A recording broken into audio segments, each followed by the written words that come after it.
Seja muito bem-vinda e bem-vindo a mais um programa Diálogos da Zero Vida. Nesse 24º episódio, estou aqui com a minha querida Fernanda. No tema de hoje é um tema bastante delicado. Vamos falar sobre como se dá a recuperação de idosos com demência pós-Covid. E a Fernanda é ótima para falar sobre isso. Eu vou apresentar a Fernanda para vocês, depois, como sempre, vamos direto ao assunto. Fernanda Bueno é fisioterapeuta, especialista em gerontologia pela Unifesp e mestre em gerontologia pela Unicamp. Foi lá que nós nos conhecemos, quando estávamos no mestrado em gerontologia, nossos caminhos se cruzaram. Desde então, aí temos vários contatos, uma amizade muito bonita. Fernanda já trabalhou em hospital e há quase 25 anos trabalha com idosos em domicílio, com foco na atenção ao idoso, à sua família e aos seus cuidadores. Atualmente trabalha no programa de atendimento domiciliar da Unimed, da cidade de Salto, Ito. Fernanda, seja muito bem-vinda ao nosso 24º episódio do Diálogo da Gera Vida e vamos direto ao assunto. Como eu apresentei anteriormente, você tem uma larga experiência no atendimento domiciliar, em especial em atendimento, né, de idosos com demência. Eu queria que você contasse um pouquinho para nós, assim, qual o cenário que você está vendo aí de idosos com demência, ou idosos de modo geral, ou adultos, nesse contexto da pandemia? Qual é esse cenário que você está vendo no atendimento em domicílio? Bom, Wanda, primeiro agradecer, né? Obrigada pelo convite. Fico muito contente de estar aqui depois de tanto tempo, a gente se reencontrando de novo, né? Para bater papo. Para dialogar. Bom, o que eu percebo, na verdade, é assim. Eu acho que o que a gente está dando conta de algumas coisas que antes a gente não parava para prestar atenção, né? Quando a gente falava de idoso demenciado, a gente, principalmente, né, eu que sou fisioterapeuta, a gente pensava muito na questão cognitiva e de como isso impactava na questão funcional. Uhum. Com a pandemia, a gente está tendo que enxergar esse idoso também de uma outra forma, né? A gente está tendo que pensar nesse idoso num contexto muito mais amplo. A gente está tendo que encontrar estratégias para lidar com esses idosos pós-Covid, né? Com todas as dificuldades que a própria doença traz, né? Então, uma das coisas que eu acho que a gente está tendo que falar um pouco mais, apesar de já, né, dialogar sobre a questão da morte, né, nos pacientes com demência, no presente cenário a gente está tendo que conversar um pouco mais sobre isso, né? Um pouco mais sobre a morte, sobre o processo de morrer, sobre as vontades, né? Sobre o testamento vital, esse tipo de coisa. Então, a gente está tendo que conversar um pouco mais com as famílias daqueles idosos que ainda têm um preservado cognitivo para fazer certas escolhas. Então, isso eu acho que é um ponto bem importante, que não diz respeito só a físio, mas diz respeito à equipe como um todo, né? E assim, o que eu vejo também na prática é que depende da forma com que esse idoso foi afetado pelo Covid, né? Pela doença em si.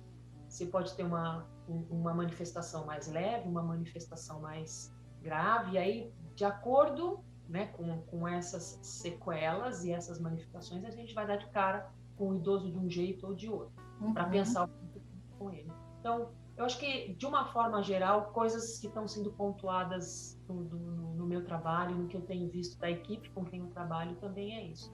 Temos que falar de coisas que antes a gente conversava, mas agora de forma muito mais rápida, né? Às vezes a gente demorava um pouco mais, porque tinha um tempo maior um pouco para falar. Hoje a gente tem que falar mais abruptamente, porque a Covid veio para tomar a gente de susto mesmo, né? Para algumas coisas. Então, eu acho que é mais ou menos isso. Aí você falou assim que tem vários cenários no sentido assim, depende de como atinge, né? Como que atinge esse idoso, como que atinge essa pessoa. E aí estou pensando num dos cenários assim que seria, por exemplo, o idoso que tem demência, que pega Covid, e ele consegue aí se recuperar, se restabelecer nesse próprio domicílio. Como que é a recuperação desse idoso que consegue se restabelecer no domicílio? Então, a gente tem aquele idoso, né, que tem um quadro demencial leve e tem aquele quadro onde você tem uma demência um pouco mais avançada ou aquela ainda mais avançada, onde aquele idoso que já está acamado. E aí, somando a isso, você tem a sequela do Covid. Então, você tem que pensar naquele idoso que é Covid, né, positivo, e ele está se recuperando em casa. Então, ele tem um quadro leve. Então, você pode ter um idoso demenciado leve com um quadro leve. Então, você consegue ter um diálogo, você consegue entender o que ele está sentindo, você consegue verificar se esse quadro está ficando pior, porque ele consegue dizer para você se ele está cansado, se ele não está, se ele tem algum outro sintoma ou não tem, né? Quando você pega um idoso com quadro demencial um pouquinho mais avançado, você já não tem essa capacidade de conversa, você não tem esse entendimento, você não tem essa facilidade dele dizer para você o que ele está sentindo. Então, fica um pouco mais difícil da gente verificar se esse quadro está se agravando, né? É claro que a gente tem algumas coisas para observar, né? Como a gente fala, a saturação, né? O padrão da respiração e tal. Mas os sintomas em si, a gente não tem como. E isso é muito mais complicado naquele idoso que está acamado num estado, numa demência muito mais avançada, né? Sim, sim. Eu acho que isso impacta muito nessa reabilitação desse idoso dentro de casa. E o fato óbvio dele ter também as comorbidades, né? Muitas vezes você tem já instalado uma doença pulmonar, e aí ela vai transitar junto, né, com as sequelas que a gente sabe que vão vir com a Covid, né? Eu não sei se é isso que você estava me perguntando. Não, sim, sim, é entender um pouco como que essa diferença mesmo. Então, você falou do domicílio, e aí você falou tanto do idoso que tem um quadro demencial mais leve, quanto um idoso, né, ou uma idosa que tem um quadro demencial mais avançado. Isso na questão da casa, né, se o idoso está se recuperando em casa. Que eu acredito que mesmo estou pensando, né, aí você pode me corrigir se eu estiver errada. Eu penso que mesmo esse que tenha um quadro mais avançado, se ele se recupera em casa, existe uma recuperação um pouco melhor do que, por exemplo, se ele tiver que ir para o hospital e tiver um agravamento no hospital. Então, eu queria que entendesse um pouco se tem implicações quando este idoso... aí você pode falar dos dois casos também, tá? E você pode explorar um pouco para fazer as pessoas, para mim tanto, né, e as pessoas que estão nos assistindo, entender essas diferenças, né, porque tem várias possibilidades, né, em termos de demência. Quais são as implicações, então, destes idosos com demência quando eles pegam Covid, precisam ser hospitalizados e aí depois eles conseguem voltar para casa para continuar a recuperação. Então, quais são essas implicações quando precisa de uma hospitalização? Então, vamos lá, então, né? Eu vou fazer mais ou menos essa divisão nessas três situações básicas, né? Uma demência inicial, onde você ainda tem você consegue, né, uma interação maior e tudo mais, e aquela mais moderada e grave. Tá. De qualquer forma, né? Antes de falar desse jeito mais separado, de qualquer forma, qualquer evento que seja estressante, né, para um idoso, a gente sabe disso, né? Uma internação já é um evento estressante, né? Assim como o Covid também. Já vai fazer com que aquela curva, né, que é natural daquele processo de envelhecimento, das perdas e tudo mais, né, ela fique mais acentuada. Mais acentuada, né? Sim. Exatamente, mais acentuada. Então, um idoso que vai ser internado por Covid, provavelmente ele vai ter uma internação ali de 14 dias, né, que é o período em que a gente pede para as pessoas ficarem, né, em quarentena, e vai voltar para casa. Se nesse período ele conseguir se manter um pouco ativo, tiver uma cognição adequada para se manter ativo dentro do hospital, porque dentro do hospital a gente também tem os fisioterapeutas atuando, e aí eu estou pensando nesse idoso que não se agrava, que fica dentro de uma enfermaria, né, com máximo uma suplementação de oxigênio, eu provavelmente vou ter uma perda funcional menor, né, quando ele tiver alta. Se ele já é de moderado a grave, ele já tem outras complicações pela imobilidade, né, por outros quadros que às vezes estão associados, né, junto com esse idoso, porque a gente não tem o idoso só com a demência, a gente tem outras coisas associadas juntas, né, doenças osteomusculares, né, quadros pulmonares, tudo mais. Então, esse idoso numa situação onde você tem uma necessidade, por exemplo, só de uma suplementação de oxigênio, e ele consegue ainda também se manter ativo, então ele provavelmente vai ter uma perda funcional menor também. Tá. Aqueles que já estão dentro de casa, acamados, e muitas vezes já têm algum comprometimento pulmonar, ou pela própria imobilidade, né, no leito, são idosos que vão para o hospital e que tendem a ter um quadro mais agravado, porque a própria doença, né, debilita esse indivíduo, que já está debilitado. Então, eles tendem a ter uma recuperação muito mais complicada. E infelizmente, eles tendem a falecer por complicações dentro do hospital, né? Às vezes, o que a gente vê também é o idoso ter alta, e alguns dias depois ele acaba voltando para uma reinternação, por uma complicação ainda do Covid. O que muito, eu acho que é marcante, por exemplo, dentro do atendimento do hospital, né, desses idosos, que vai dizer depois como ele vai voltar para casa, é o quanto de funcionalidade funcional, motor e pulmonar ele vai perder nesse processo de internação. Né? Isso vai estar bastante como vai ser essa recuperação dele depois dentro de casa. Que eu acho que depois a gente pode falar também um pouquinho disso, né? De que recursos a gente tem, né? Para falar, para tentar isso, né?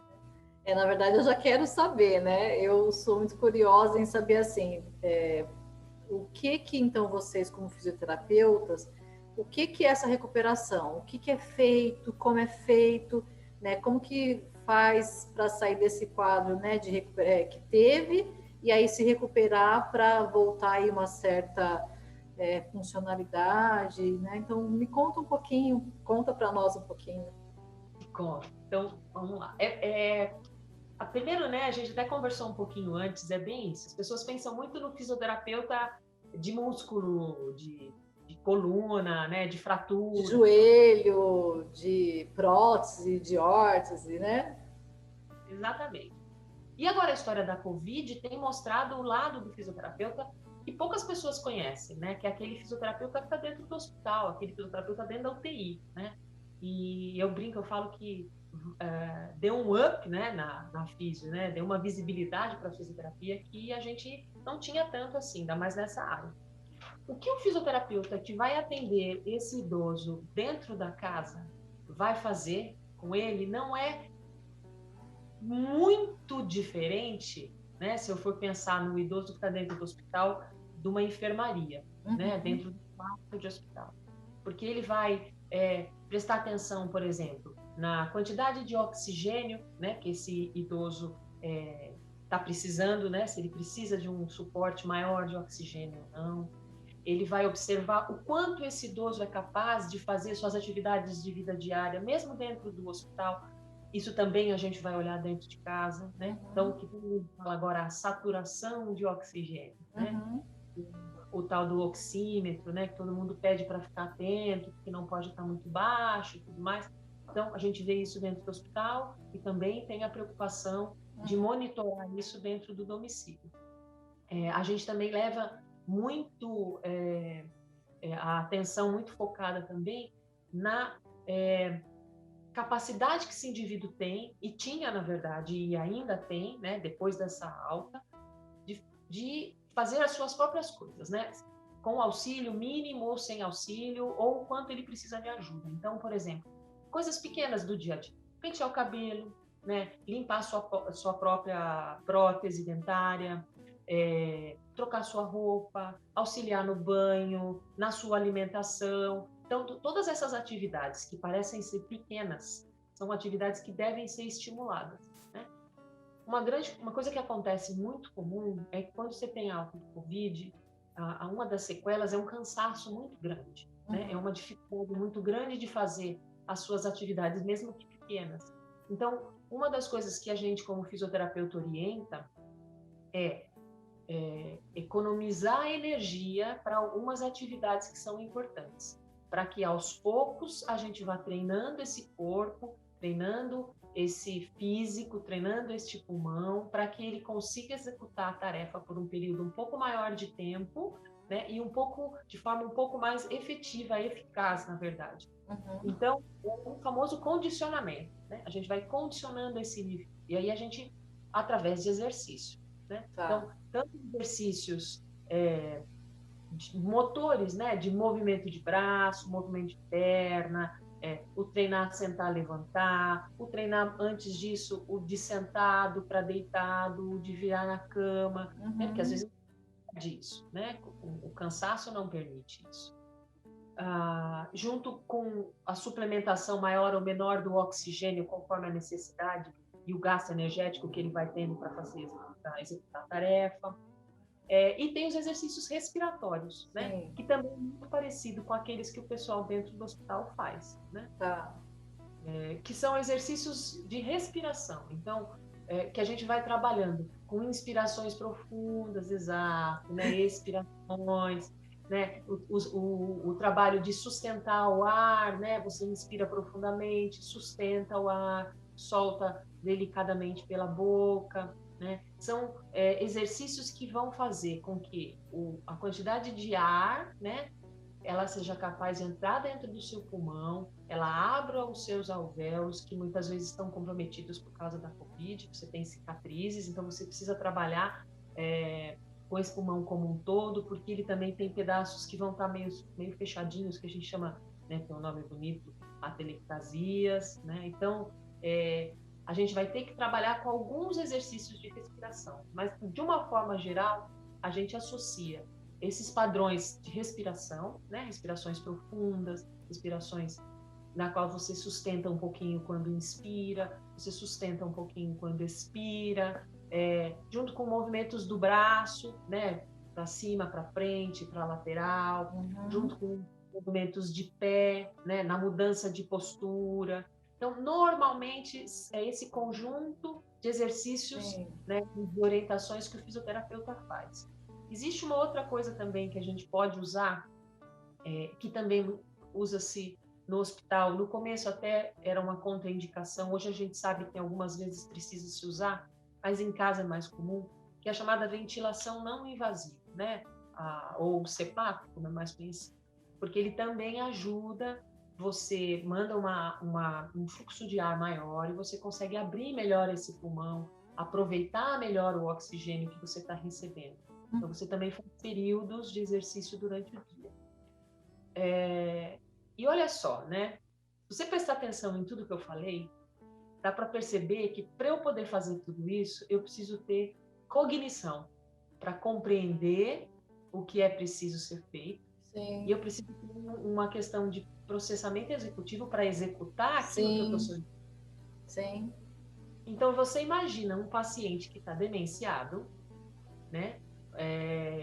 Vamos imaginar que ele tem uma apraxia, uma agnosia, quer dizer, alguma dificuldade nesses processamentos, né? Eu posso não compreender direito o que você está me pedindo, ou eu posso até entender o que você está pedindo, mas eu não consigo colocar na prática, executar. Exatamente. Então, como que eu vou fazer todos esses padrões?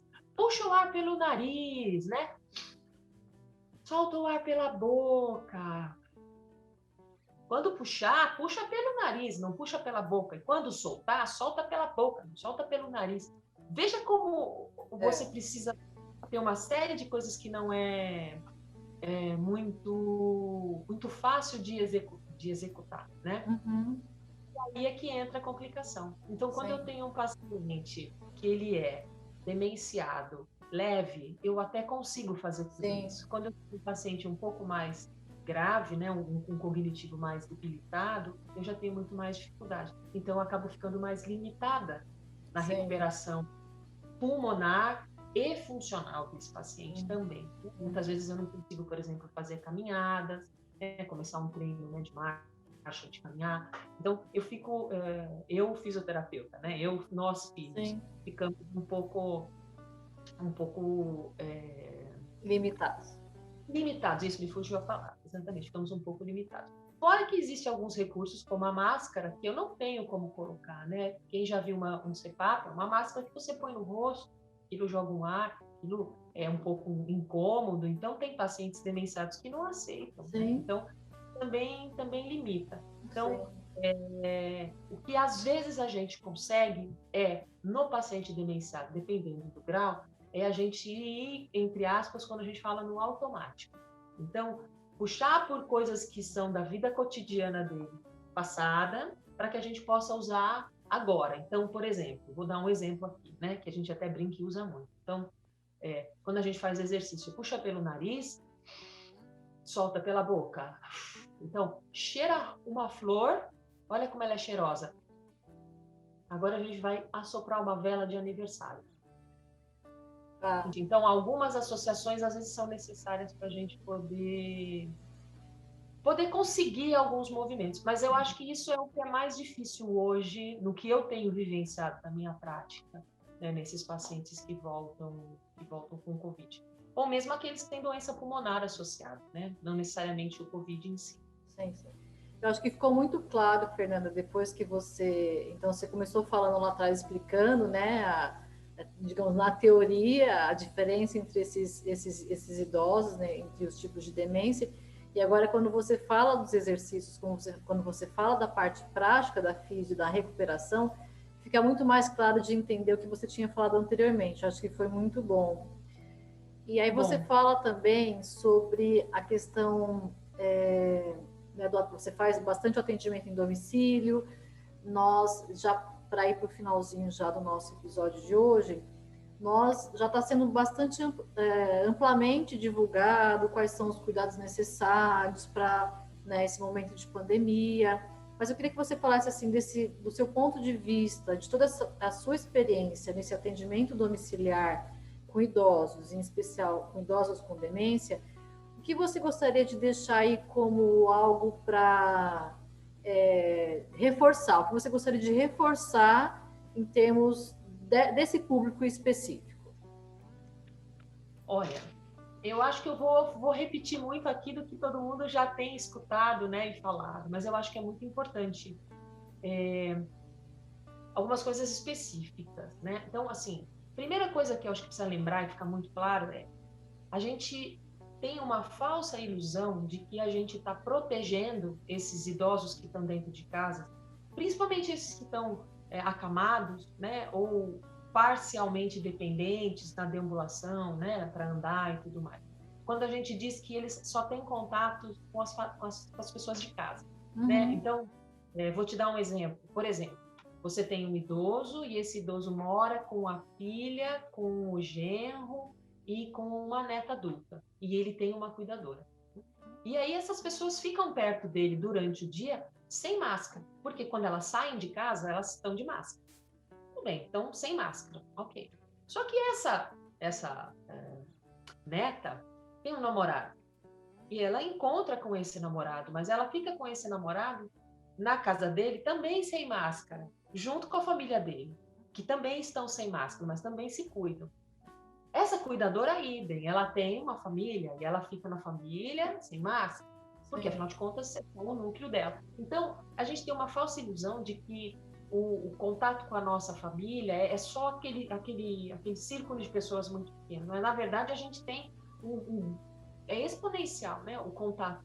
É claro que todo mundo que cuide, que usa máscara, etc. e tal, a chance vai se reduzindo, mas você percebe que às vezes eram só 5 pessoas, 4 pessoas, de repente se transformaram em 8 pessoas, que se transformaram em 16 pessoas e assim sucessivamente.